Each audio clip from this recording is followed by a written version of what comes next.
Hello. So in this video, we're going to talk about Dento Hayane's The Cat Proposed. Now, this is my first proper manga that I've ever read, which means that it's read from right to left, rather than from left to right, which is the tradition in Western reading. And so very conveniently, at the back of the book, which, I mean, if this was a Western book, most English language books, you would open, this would be the front of the book.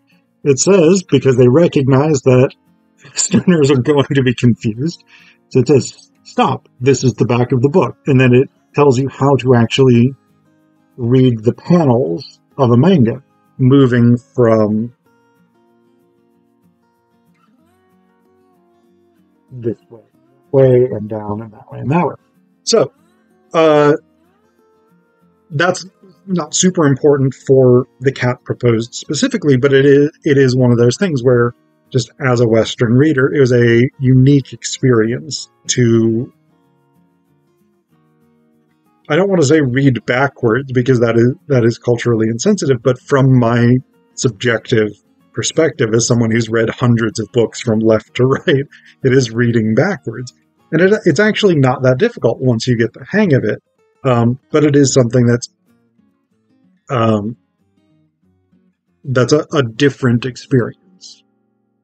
So, this play I'm very used to talking about drama, apparently.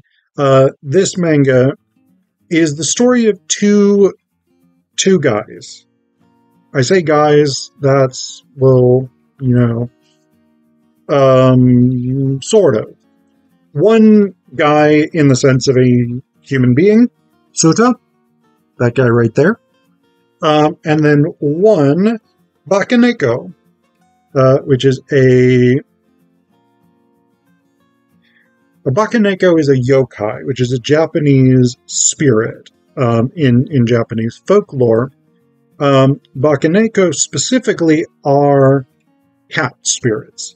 And while Kihachi, which is his name, spends much of the novel, much of the manga in human form, there's Souta being shocked by cat form. So yeah, so Kihachi is a Rokan storyteller, and basically, Rokan is one of a number of traditional Japanese storytelling styles. The story that Kihachi tells deals with a sort of vampiric Bakeneko. So many of his compatriots, many of his fellow Bakeneko, regarded as a rather uncomplimentary story, but Kihachi feels it's important to tell nonetheless. So, what we have essentially, Souta is on the verge of death. He is severely overworked. He is physically drained from the overwork. He is psychologically depressed. He contemplates suicide very briefly. And then he is drawn into this Rokan storytelling theater, I guess. He sees Kihachi, hears this story, and he is revived. Kihachi sees Souta, and basically there is a sort of, they are fated to be in love. They are fated to be together. There's a sort of love at first sight element to this. This is confirmed when Souta sees Kihachi's true cat Bakeneko form. However, there are some challenges to their relationship. Most of which derive from them being different species, essentially. Souta is a human, Kihachi is Bakeneko. one of these things is not like the other. So, one of the issues that they have is that the world of the Bakeneko needs to remain secret from humanity generally. Souta, the Bakeneko community needs to establish that Souta is trustworthy, that he can keep his mouth shut and not reveal their existence, because if their existence is revealed to humanity, shit's gonna get cray-cray. And nobody wants that. It's in everybody's best interest that that doesn't happen.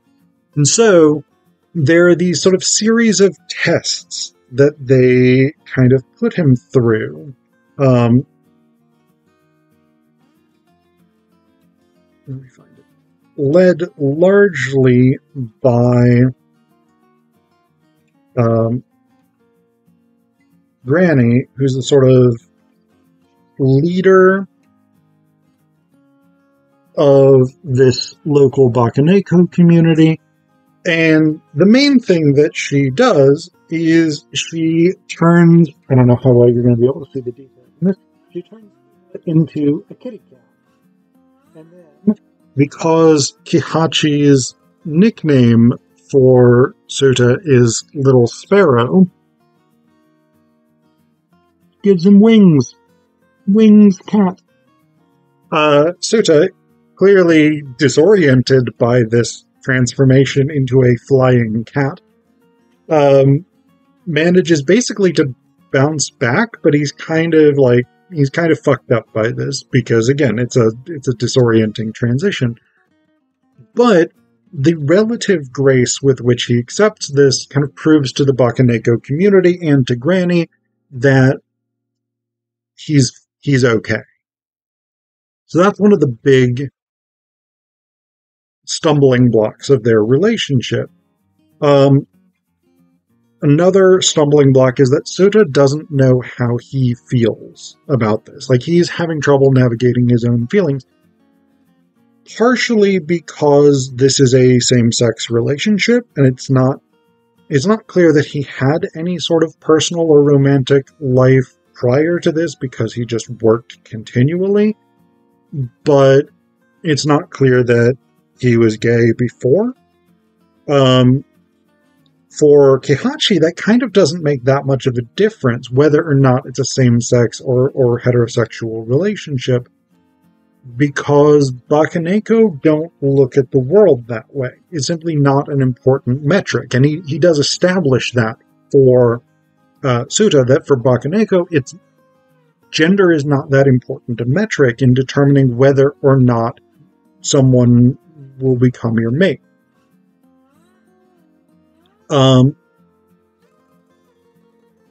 But Souta is the other element of Souta's ambivalence about this relationship has to do with feeling like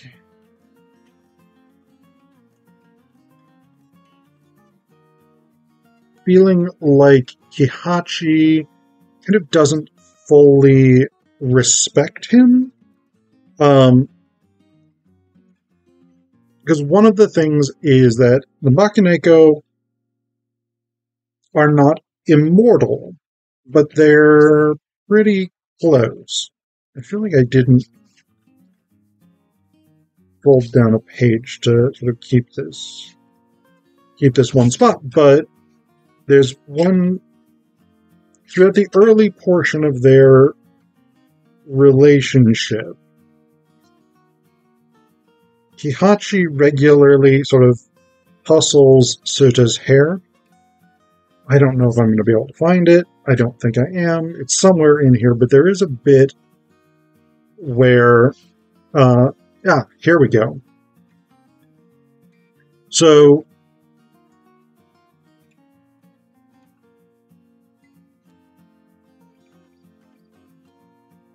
there's this bit where Kihachi is hustling Souta's hair, and Souta thinks me like a kid. I think that's what. Yeah. So,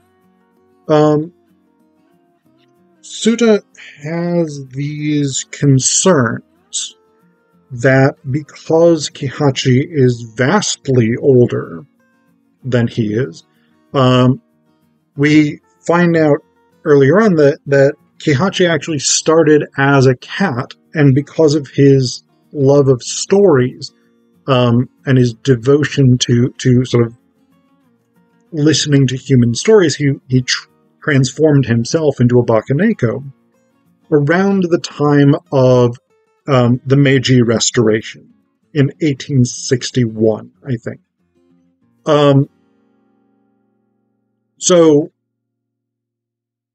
Kihachi is 100, depending on what year this was published, what year it's supposed to be set.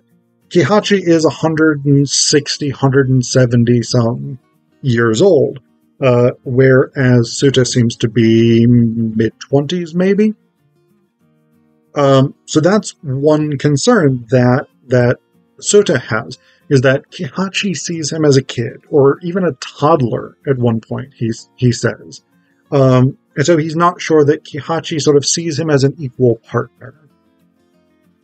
For his part, Kihachi, the concern for him is not as much the age gap that currently exists as it is the fact that he's going to live much, much longer than the natural lifespan Souta will have.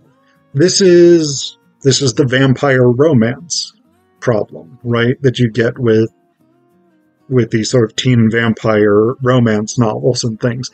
When you have one partner who is immortal and one partner who is going to live a normal human life, partner who is immortal has to deal with the fact that the mortal partner is going to age and die. And that's a difficult thing to experience while you are yourself aging alongside your partner. But when you are not aging and your partner is, that's got to be incredibly difficult. And so this is the thing that sort of pulls Kihachi back from committing to this relationship, is this fear that Souta will die and Kihachi will be left alone with just the pain of no longer having Souta with him. So these are the sort of things that the cat proposed is navigating, these sort of questions of relationships in these different contexts.